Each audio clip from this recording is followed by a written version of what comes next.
Hello and what is up? This is Platinum Dragon again this week with another episode of the Analog Drift. And right now I'm reporting to you from my sun porch. There's my backyard. Kick ass. It's kind of cloudy out today. But the lighting's good out here, I guess. Last week Sony had their big thing in Germany. So there's not too much news this week from anything going on. Probably a lot to do with everybody playing Batman Arkum Asylum.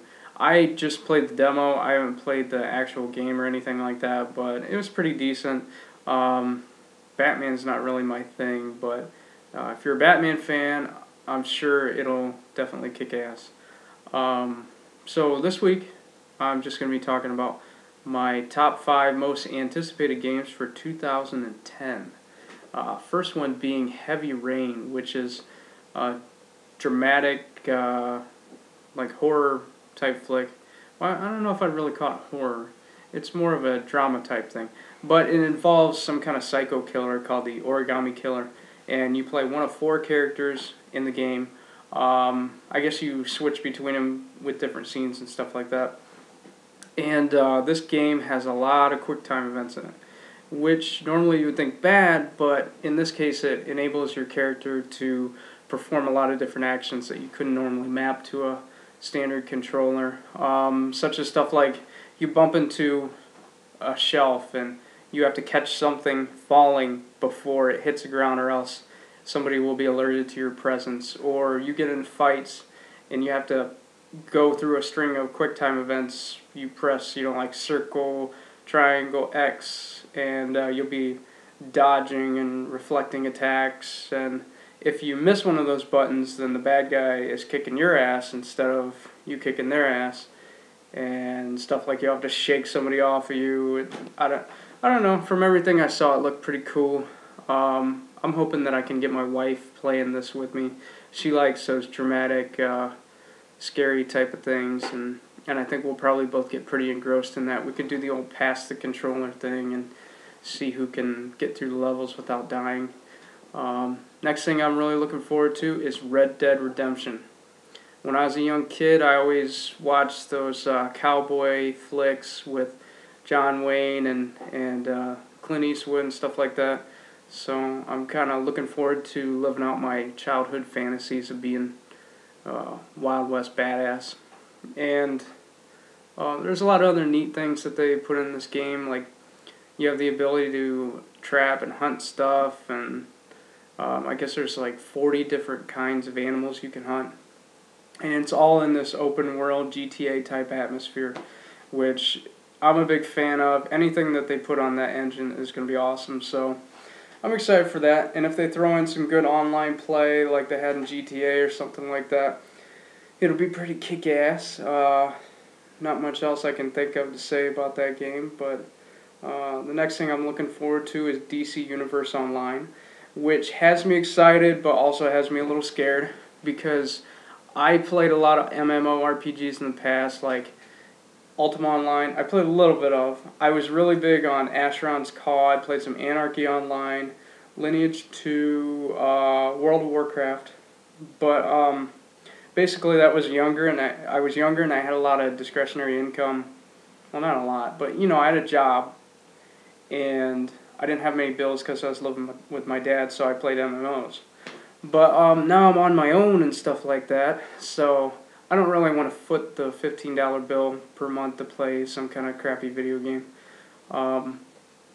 But I'm hoping that DC Universe Online ends up going the free route and does microtransactions or something like that. Because with those games, there's like a small percentage of the people who are paying for the bulk of the game by buying t-shirts and upgrades for their character and stuff like that. And then people like me who don't want to spend money on that kind of thing can get by on just the unpaid content. So I'm hoping they go that route. And other than that, I'm kind of worried about whether it's going to be heavily instanced, kind of like PlayStation Home is, or if they're going to have like a open online hub with characters you can interact with from all over the world, kind of like World of Warcraft is. So far, I haven't really seen anything that proves or denies my thoughts on that. So I haven't seen anything that's going to discourage me from buying it. If it's a kick-ass online game with a bunch of stuff in it like World of Warcraft, I'll definitely be purchasing this game. I always like the whole superhero thing. More of a fan of Image Comics. I never really followed DC all that much.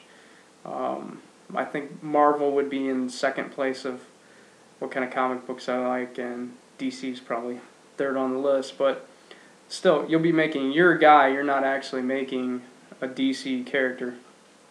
Next game that I'm definitely looking forward to is excuse me, I got my notes mixed up. Dead Rising 2, which takes place in Las Vegas sort of area. So you mix up casinos and zombies, and there was dirt bikes and chainsaws in the game. You're going to have a badass game. There's no way I would not be buying this game. Plus the fact that I love the original one.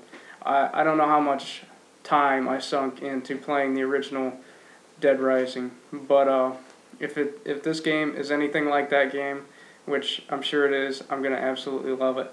And I've been dying for a real zombie game, not anything like Resident Evil, because I don't care what you say, those are not zombies. Resident Evil 4 and 5, those aren't zombies. Those are crazy people with diseases. So give me a real zombie game.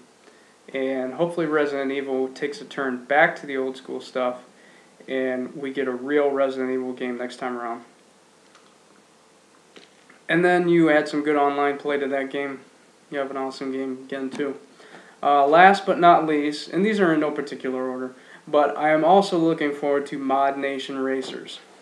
If you've seen anything of this, it's basically real kiddie looking, but you have the ability to heavily customize all that stuff. You can customize your character, you can customize your car. You're building tracks from scratch. You basically can drive out the track that you want and decorate it with a real easy to use editor.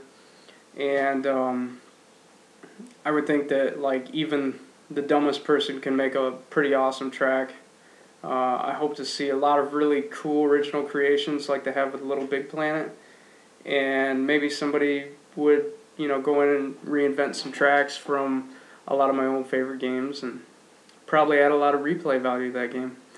And that's where the creative games really get it.